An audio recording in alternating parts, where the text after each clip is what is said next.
Do you ever have run, pass options in this offense? Yeah, I guess if you want to put it like that, I would just call it a run pass option, but there may be multiple pass options. Okay. Can I throw to this guy? Oh, let me kick it out to this guy. Okay. Within the pass part of it, there may be certain progressions. But obviously in the run pass option, hey, we got to run first, and if they take that away, then we got the pass. And if the first guy, maybe the Mike jumps on the stick route, then I'm coming outside to the nickel jumps on the stick route, then I'm coming outside. There's certain things like that. Okay. Can I ask you about the touchdown pass to Jeremiah Smith in week 2? You guys, I think, are trips to the left. You motion Carnell Tate to the right. It feels like that sucks up the corner a little bit. I don't know if that's a run pass option or not, but you end up hitting Jeremiah sort of in a triangle between 3 guys, and then it is explosion time. Mm-hmm. What was that play call like? What was that read like for you? And then what was it like watching Jeremiah Smith go bye-bye? Yeah, as soon as that safety went down, I knew he was gone. I mean, there's no question in my mind. You can't be coming downhill on Jeremiah Smith when he's catching the ball, right? No. If you're coming down, he's going by you. Yeah, good luck with that. But so on that play, we had a bunch formation in the boundary. We slid to a bunch formation in the boundary, had a little motion to it. And we were trying to get their eyes messed up. We got their nickel into the boundary because we had a 3-by-1 set into the boundary.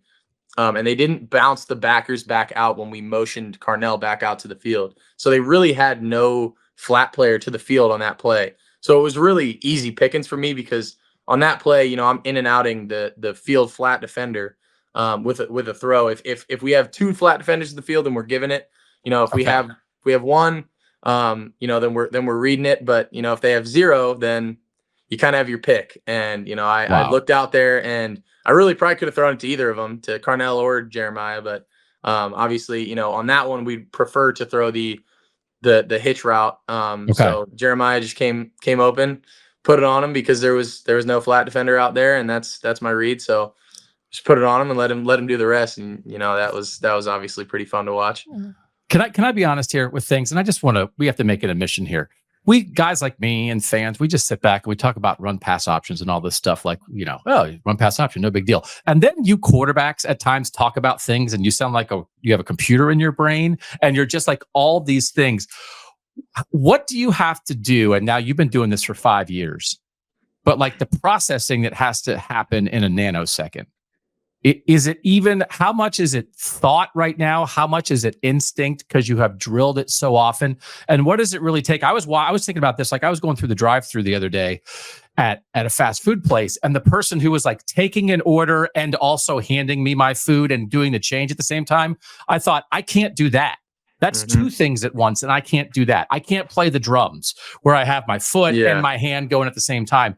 And now being quarterback, all this instantaneous processing, what's it like to get to the point where all of that can happen for you? Yeah, it's we say a lot around here, you either remember, or you learn. You're either out there remembering or you're out there learning, and if you're remembering, then that means that you've done that before. You've had that play before, you've had that look before, and you're like, oh man, I've done this. And at that point, it's kind of an instinct thing. Okay. Or you're learning. And that's when you're kind of behind and you're like, hey, I've never seen this look before. I've never done that. And that's something that we talk about, remembering versus learning. And when you're out there, you want to be remembering, you want it to be, you've had this many looks at, you've watched it on film, what they're going to do.